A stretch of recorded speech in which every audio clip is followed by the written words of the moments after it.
안축장이 나중에 성장을 마쳤을 때 26.0mm 이상 도달하게 되면 망막박리나 황반변성, 녹내장 그런 평생 시력 손상 위험이 증가하게 됩니다. 그래서 치료 효과를 단순히 퍼센트로만 비교할 것이 아니라 환자의 나이, 굴절력 변화, 그리고 안축장까지도 함께 고려한 맞춤형 접근이 최신 근시 관리의 국제 표준이 되겠습니다.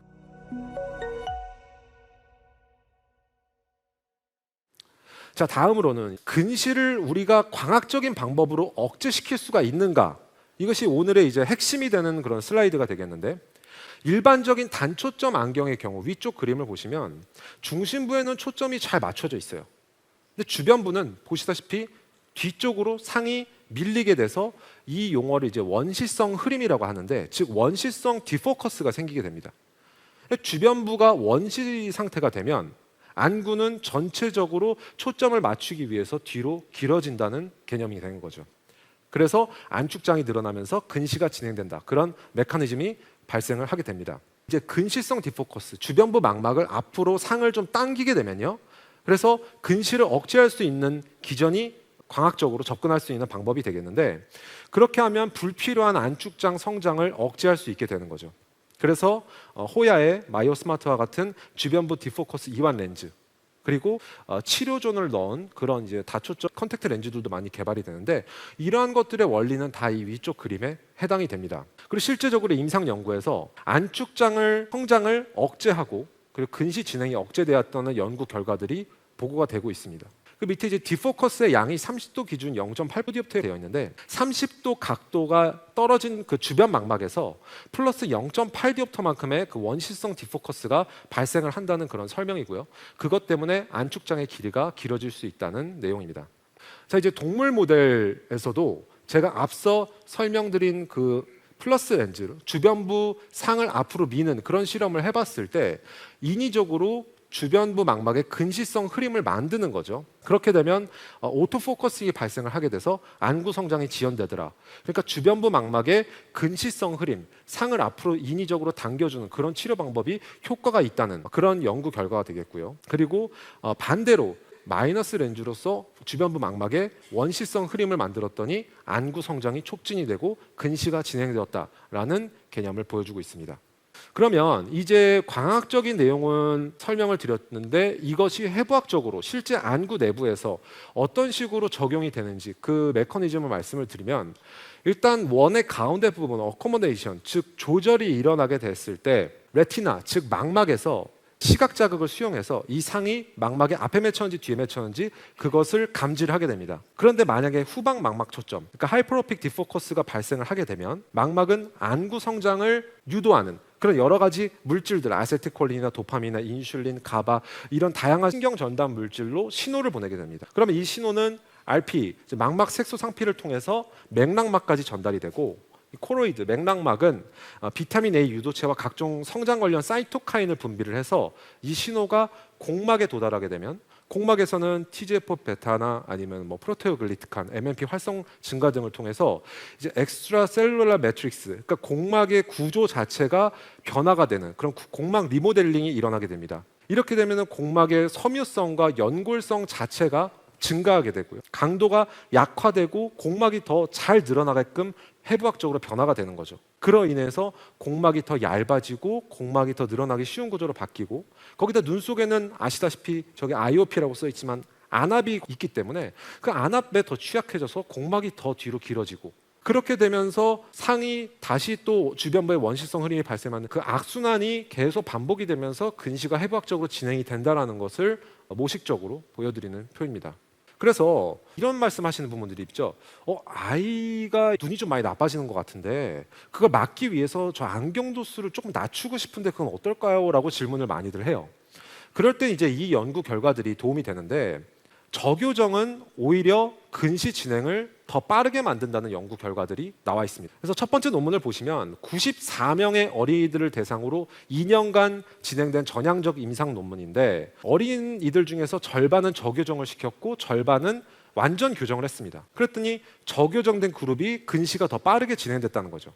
망막의 지속적인 흐림을 유도하게 되면은 오히려 안축장 성장을 더 자극하게 된다는 겁니다. 왜냐하면 앞에서도 말씀드렸다시피 망막은 흐린상 자체를 일종의 신호로도 인식해서 망막이 더 자라야 된다고 착각을 하게 되는 거죠. 그래서 저교적은 인위적인 디포커스를 유발시켜서 근시를 악화시킨다. 라고 말씀을 드릴 수가 있겠습니다. 이런 이유로 우리는 이제 사이클로프레직 리프렉션, 즉 조절마비 굴절 검사를 통해서 정확한 눈의 굴절력을 측정을 해야 됩니다. 아시다시피 이제 CR은 동공을 확대시키고 조절 기능을 일시적으로 마비시키는 검사인데 아이들 같은 경우는 조절력이 강해서 과소 굴절이 나타날 수가 있기 때문에 CR을 통해서 굴절력을 정확하게 일단 측정하는 것이 중요하고요. 그래서 완전 교정은 근시 진행을 억제시키는 데 첫걸음이 된다라고 말씀을 드리겠습니다. 자, 이제 근시 진행을 억제할 수 있는 실제적인 치료 방법들에 대해서 여태까지 나와 있는 치료법들을 간단히 정리하겠습니다. 자, 일단 스펙터클이라고 써 있는데 안경이죠. 그래서 호야에서 나온 마이오 스마트 같은 그런 안경들, 안경의 장점은 일단 침습적이지 않다는 거죠. 눈에다가 어떤 인위적인 조작을 가하지 않고 그냥 쓰기만 하면 되기 때문에 사용이 간편합니다. 그렇지만 단점으로는 안경의 가격이 상당히 비싸고 그리고 렌즈 도수를 갈아줘야 되기 때문에 어떤 비용적인 부담이 있을 수가 있고요. 소프트 컨택트 렌즈 같은 경우는 앞서 말씀드렸던 그런 여러 가지 치료존과 굴절존을 만든 그 일회용 컨택트 렌즈들, 그것도 이제 하루 착용을 하고 버리기 때문에 사용 자체는 굉장히 간편하다는 장점이 있습니다. 그렇지만 이것이 초등학교 고학년 정도는 돼야지만 어린이가 스스로 착용할 수 있는 나이가 돼야지만 거부감 없이 쓸 수가 있고 제 경험상 초등학교 저학년까지는 애들이 이걸 잘 사용을 못하는 경우를 많이 봤습니다. 오르토케이라고 나와 있는 이제 드림 렌즈, 자는 동안에 이제 각막의 구조를 성형시켜서 마찬가지로 이 왼쪽에 있는 광합적인 요법 세 가지는 공통적으로 앞서 말씀드린 망막 주변부의 원실성 흐림을 초점을 근시로 인위적으로 당겨서 안구의 축성장을 억제시켜서 근시를 치료하는 그런 메커니즘을 가지고 있고, 물론 드림 렌즈도 많이 사용하는 렌즈고 임상적으로 훌륭한 결과를 보이긴 하지만 단점으로는 일단 드림 렌즈는 각막을 인위적으로 누르기 때문에 각막염 등이 발생할 확률이 올라간다는 그런 단점은 가지고 있습니다. 그리고 이제 오른쪽에 보시는 약물요법 아트로핀이 있는데요.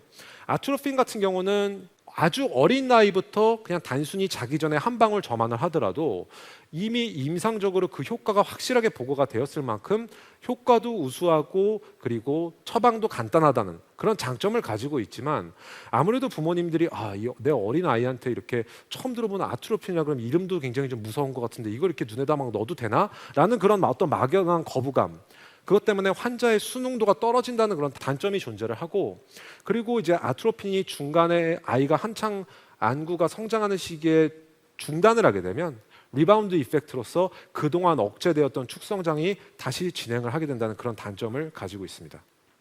자, 그래서 앞서도 설명드렸다시피 왼쪽은 이제 일반 근시용 안경 렌즈입니다. 중심 초점은 망막에 정확하게 맺혀서 중심 시력은 정상적입니다.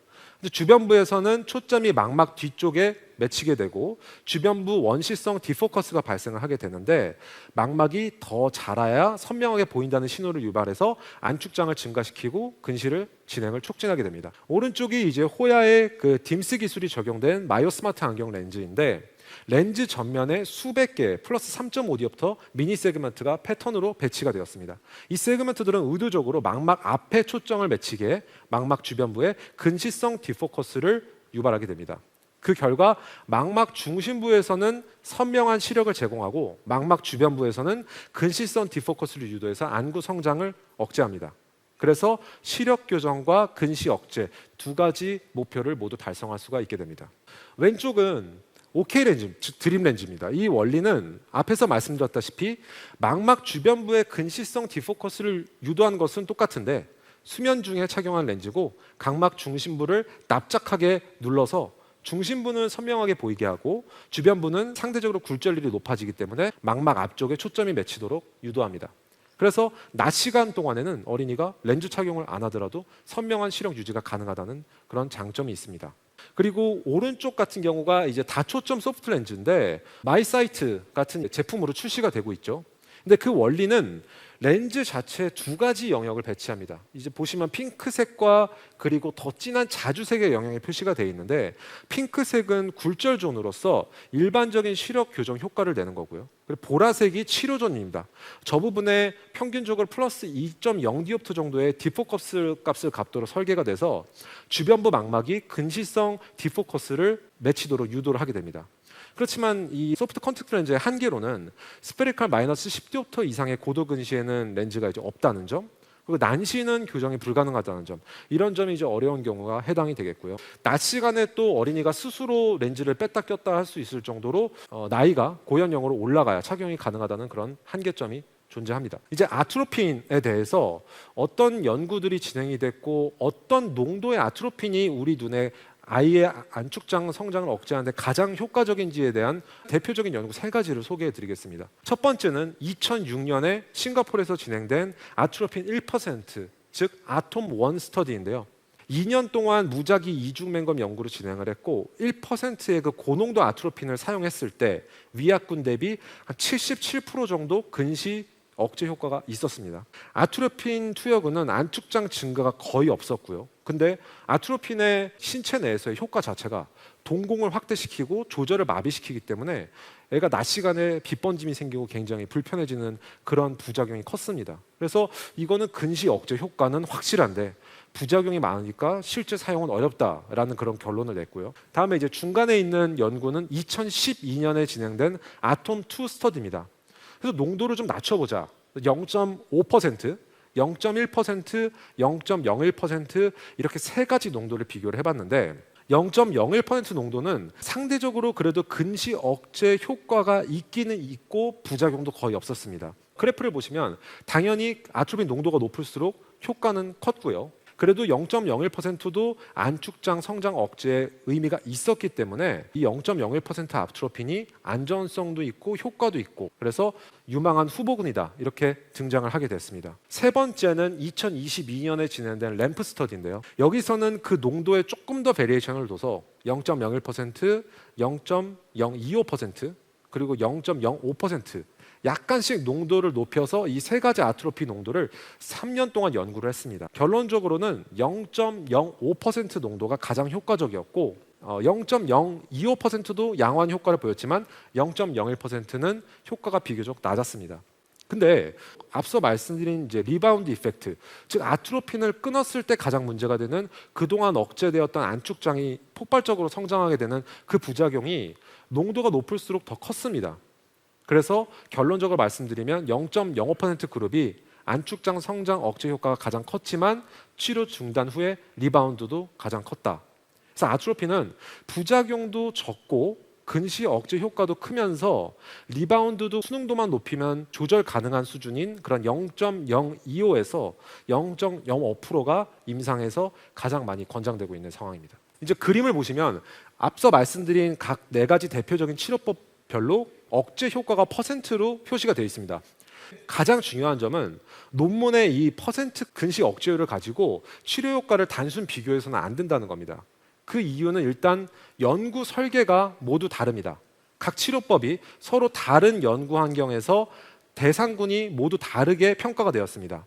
그래서 연구 대상자의 연령도 다르고 진행 속도도 다르고 기준 도수도 달랐기 때문에 단순히 수치만 보고 이거 치료 효과를 비교하는 것은 불공정한 비교가 되겠습니다. 그리고 억제를 수치만으로 임상 효용을 반영하지는 못하는 것이 90% 억제 효과가 있다고 치더라도 착용 시간이 부족하거나 수능도가 낮으면 실제 효과는 감소할 수밖에 없습니다. 그래서 반대로 40%만 억제율을 갖고 있더라도 꾸준히 착용하고 잘 관리하면 의미 있는 억제가 가능하고요. 그래서 우리가 이제 치료를 하는 목적 자체가 어떤 이 수치로 싸움을 하는 것이 아니고 아이가 성장을 마쳤을 때 고도근시로의 진행을 막는 것이 목적이기 때문에 환자 특성에 따라서 적합한 치료법을 선택하는 것이 훨씬 중요하다고 했습니다. 예를 들어서 저희 병원에 이제 소아 근시 환자가 처음 내원을 했는데 한 만 4세 정도 됐는데 애가 근시가 이미 뭐 마이너스 1디옵터, 마이너스 2디옵터 근시가 있다라고 판단이 되면 저는 일단은 그때 자기 전에 저농도 아트로핀 요즘 이제 마이오가드라고 임상적으로 시중에 제품으로 출시가 됐기 때문에 일단 저농도 아트로핀을 점안을 해주라고 하고요. 그리고 얼터네이티브하게도, 그러니까 하룻밤은 오른쪽 눈, 하룻밤은 왼쪽 눈, 이렇게 양쪽 눈을 번갈아 가면서 넣는 방법도 이제 부모님한테 권유를 많이 하고, 그러다 아이가 더 크면서 이제 부모님과의 어떤 관리와 협업이 잘 이루어진다. 그럼 뭐 OK 렌즈, 그러니까 드림 렌즈 같은 것도 충분히 트라이를 해볼 수가 있고요. 그리고 마이오 스마트 같은 그런 안경 착용도 같이 병행을 할 수가 있습니다. 그러다 아이가 이제 초등학교 고학년으로 넘어가게 되면 스스로 마이사이트 같은 그런 소프트 컨택트 렌즈 착용도 권하고, 이런 식으로 이제 근시 억제를 다양한 방법들을 병행하면서 그렇게 치료를 하고 있습니다. 그래서 4가지의 치료 방침들은 평균적으로 봤을 때 다들 50%의 근시 억제율을 가진다고 말씀을 드릴 수가 있습니다. 그런데 그래프에서 보시다시피 아이의 나이가 또 중요한데요. 9세 미만의 아이, 그리고 12에서 16세 사이의 아이가 실제적으로 치료를 했을 때 치료 효과가 달라지게 됩니다. 왜냐하면 9세에서는 매년 마이너스 0.5디옵터 정도 근시가 진행을 하게 되고요. 12에서 16세는 마이너스 0.25디옵터 정도, 절반만 근시가 진행을 하게 되니까 우리가 그 상황에서 50%의 치료 효과를 냈을 때 실제적으로 억제되는 근시의 양이 9세 미만에서는 0.5의 반이니까 0.25디옵터, 그런데 12에서 16세는 0.25디옵터의 반이니까 0.12디옵터만 억제를 시키는 효과를 낸다고 볼 수가 있습니다. 그리고 안축장의 길이도 같이 평가를 해주는 것이 굉장히 중요한데, 안구 길이가 연간 0.2mm 이상 증가하게 되면 시력 손상 위험이 커지게 됩니다. 그리고 0.1mm 이내로 억제하면 치료 목표에 도달했다고 평가를 할 수가 있습니다. 안축장이 나중에 성장을 마쳤을 때 26.0mm 이상 도달하게 되면 망막박리나 황반변성, 녹내장, 그런 평생 시력 손상 위험이 증가하게 됩니다. 그래서 치료 효과를 단순히 퍼센트로만 비교할 것이 아니라 환자의 나이, 굴절력 변화, 그리고 안축장까지도 함께 고려한 맞춤형 접근이 최신 근시 관리의 국제 표준이 되겠습니다. 그래서 안과에서는 요즘에 이제 아이얼마스터 장비를 이용해서 소아 환자가 내원을 하게 되면 안축장을 항상 체크를 하면서 그렇게 근시 관리를 같이 진행을 하고 있습니다. 이건 이제 저희 병원에서 실제로 임상적으로 사용하는, 여러분께서도 구글에 검색만 하시면 온라인으로 접속이 가능한 홈페이지입니다. 호주에 위치한 글로벌 마이오피아 센터에서 제공하는 온라인 웹 칼큘레이터, 구글에다가 마이오피아 칼큘레이터라고 치시면 가장 윗부분에 뜨게 되는데요. 거기에 들어가 보게 되면 이제 아이의 인종, 나이, 성별, 그리고 리프렉티브 에러 값을 입력하고, 그다음에 가운데 메뉴에 보시다시피 이제 현재 적용 중인 치료 방법을 선택하면 근시 진행이 종료되는 만 17세까지 예상 근시의 디옵터가 일단 표시가 되고, 그리고 치료 효과도 같이 시각적으로 확인을 할 수가 있습니다. 그래서 여기 이제 빨간색, 초록색 에어리어가 보이시게 되는데, 빨간색 같은 경우는 애를 그냥 치료하지 않고 방치했을 경우에 17세까지 진행되는 양을 보여주고, 초록색 범위는 이제 이 방식을 적용해서 치료를 했을 때 이 정도까지 근시 디옵터가 억제될 수 있다는 것을 시각적으로 보여주는 것입니다. 그래서 오늘 말씀드렸던 내용을 간단히 정리해 드리면, 일단 2025년에는 인구 절반이 근시가 돼서 조기 관리가 필수적인 것, 그리고 고도 근시란 것은 실명 위험이 증가하기 때문에 일종의 질환으로 인식을 해야 된다는 것입니다. 유전적으로 부모가 모두 근시면 자녀가 근시일 확률 7.8배 정도 높아질 수 있다. 그리고 발생 시기는 어릴수록 근시가 빨리 진행하고 조기 치료가 중요하다는 것입니다. 야외 활동도 근시 진행에 영향을 미치는데, 근시가 발생하기 전에는 애가 어렸을 때 하루 40분 이상 야외 활동을 하면 근시 진행이 억제가 된다고 입증이 되었고, 근거리 작업은 총 시간보다는 자세나 집중도가 더 중요하게 영향을 끼칠 수도 있다는 것입니다. 그리고 이제 광학적인 요인으로 주변부 원시 디포커스가 근시 진행을 유발하기 때문에 말씀드린 마이오 스마트나 아트로핀, 다초점 렌즈가 모두 안정적인 치료법으로 옵션이 될 수가 있겠고요. 그리고 굴절력뿐만 아니라 안축장도 같이 확인하는 것이 중요하겠습니다. 그래서 우리는 이렇게 근시가 어릴 때 발생할수록 속도도 빠르고 심각도도 올라가기 때문에 조기에 이 근시를 발견해서 적극적인 다양한 방법들을 치료하는 것이 가장 중요하다고 하겠습니다. 부족한 제 발표 경청해 주셔서 감사합니다. 네, 고맙습니다. 박진영 원장님의 깊이 있는 강의 잘 들었습니다. 유익한 강의 진행해 주신 박진영 원장님께 큰 박수 다시 한번 부탁드리겠습니다.